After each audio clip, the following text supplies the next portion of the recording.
El Evangelio según San Mateo. En aquel tiempo se le acercaron unos fariseos que para ponerle a prueba le dijeron: ¿puede uno repudiar a su mujer por un motivo cualquiera? Él respondió: ¿no habéis leído que el Creador desde el comienzo los hizo varón y hembra? Y que dijo: por eso dejará el hombre a su padre y a su madre, y se unirá a su mujer, y los dos serán una sola carne. De manera que ya no son dos, sino una sola carne. Pues bien, lo que Dios unió, no lo separe el hombre. Dícenle: pues, ¿por qué Moisés prescribió dar acta de divorcio y repudiarla? Díceles: Moisés, teniendo en cuenta la dureza de vuestro corazón, os permitió repudiar a vuestras mujeres. Pero al principio no fue así. Ahora bien, os digo que quien repudia a su mujer, no por fornicación, y se case con otra, comete adulterio. Dícenle sus discípulos: si tal es la condición del hombre respecto a su mujer, no trae cuenta casarse. Pero él les dijo: no todos entienden este lenguaje, sino aquellos a quienes se les ha concedido. Porque hay eunucos que nacieron así del seno materno, y hay eunucos que fueron hechos tales por los hombres, y hay eunucos que se hicieron tales a sí mismos por el reino de los cielos. Quien pueda entender, que entienda. Palabra del Señor. Gloria a ti, Señor Jesús. Queridos hermanos, en este viernes de la 19ª semana del tiempo ordinario, el Señor nos invita hoy día a contemplar dos sacramentos que nos ayudan muchísimo a entender por qué se les llama sacramentos al servicio de los demás, al servicio de la humanidad. Estoy hablando principalmente del matrimonio y del orden sacerdotal, porque la palabra de hoy día nos habla de dos cosas. Primero, estamos hablando aquí de la ley natural. Dice el Señor, le responde el Señor de frente a esta tentación, a esta puesta a prueba de los fariseos.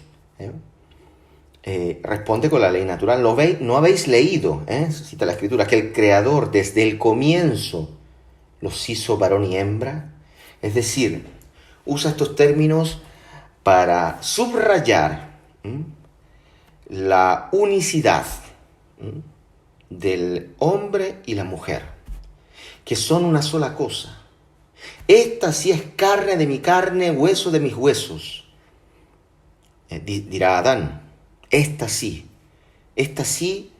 es parte de mí.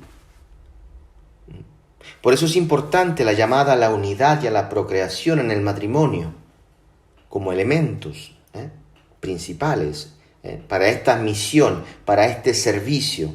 Queridos hermanos, atentos con estas ideologías que nos quieren hacer pensar otras cosas, sobre todo la ideología del género. Dirá el Señor: por eso dejará el hombre a su padre y a su madre y se unirá a su mujer, y los dos se harán una sola carne. Esto lo podemos entender y lo podemos ver en estos elementos que decía antes: la unidad y la procreación.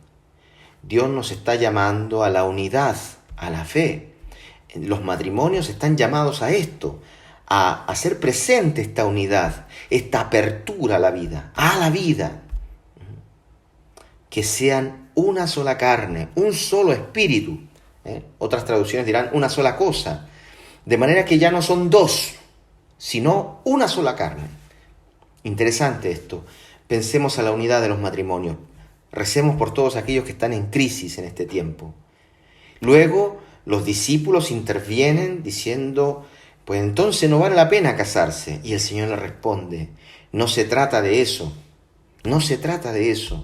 Atentos, porque los que se hacen eunucos, es decir, aquellos, digamos así, que biológicamente no están en condiciones de dar vida, dice, hay tres tipos: los que nacieron así, los que se hicieron, los que fueron hechos por los hombres, lo sabemos en la historia de la humanidad, los eunucos hechos para el servicio, de doméstico, etc. Y los eunucos que se hicieron tales para el reino de los cielos. Esto es interesante porque aquí está hablando de este sacramento del orden sacerdotal, esta llamada a renunciar a ti mismo, porque este es el punto. Tenemos que ser llamados a dar vida, a dar nuestra vida, a renunciar a nosotros mismos. San Maximiliano Kolbe ha entendido que renunciando a su vida, da vida. Y en esto consiste, sea el matrimonio, sea que el sacerdocio. Los dos son llamados al servicio, a la vida, unos a través de la unidad y la procreación y los otros a la vida divina, a renunciar a la vida de este mundo para que reciban la vida eterna, para que las personas se encuentren con el amado, este que habla la carta a los Efesios de San Pablo, que dirá, el misterio es este, Cristo y la Iglesia, porque nuestro Señor Jesucristo cuando descendió de los cielos, queridos hermanos, de algún modo, podemos decirlo, dejó a su padre y abandonó a su madre. Esto es decir, Jesús renuncia, deja la sinagoga, deja el judaísmo. ¿Para qué? Para unirse a su esposa, es decir, a la Iglesia, y que los dos sean una sola carne. Esto es Cristo y la Iglesia en un solo cuerpo, el cuerpo de Cristo. Queridos hermanos, este es el misterio al cual nos llama hoy día el Señor, nos llama a la fe. Pidamos por los matrimonios, pidamos por los sacerdotes, para que ambos dos puedan servir a este mundo, mostrando a Cristo, mostrando la unidad, mostrando la fe, mostrando el amor, la esperanza, hoy día que tanto la necesitamos. Que el Señor les bendiga en el nombre del Padre, del Hijo y del Espíritu Santo.